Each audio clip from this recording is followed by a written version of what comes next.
Dilolostro YouTube channel. La Hilesh Godi.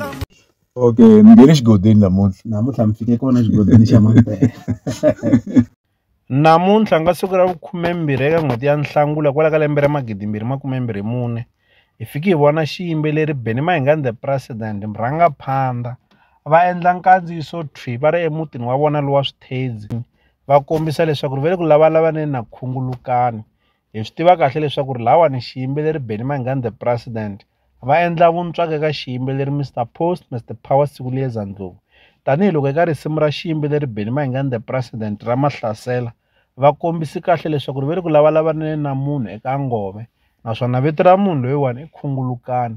Laha hi swi tiva kahle leswaku xiyimbeleri Mayengani the President kahle va vula xiyimbeleri Mr Post Mr Power siku liya Ndlovu. Nkandziyiso wa kona hi lowu. Ahe, President Mayengani wa vulavula se ni khome ti-bodyguard ta vaisati tintombi leti ti huma Russia ti traine na masocha ya Putin. Ni nga teki ti-chance la ni khome masocha yan'wanyani loko ni ya hlasela kahle le ka ngove i ta huma Khungulukani na kanjani. Ni lava munhu le ka ngove hurra hurra.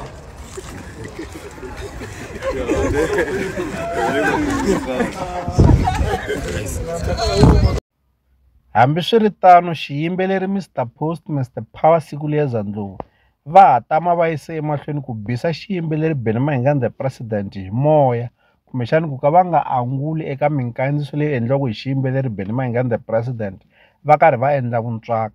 Xana swi nga va swi karhi swi vula yini leswiwani ke? Swi nga va swi karhi swi vula leswaku xiyimbeleri Mr Post vo lo yimela leswaku ku fika n'hweti ya N'wendzamhala leswaku na vona va ya humesa tinsimu ta beef va cakanyeta xiyimbeleri Mayengani the President ke? Kumbexani xiyimbeleri Mr Post vo lo vheta va ti humesa eka mhaka ya ti-beef ke? Hi ku vo tala va kombisa leswaku laha Mr Post va nga ta vuyela kona swi ta chavisa hi N'wendzamhala.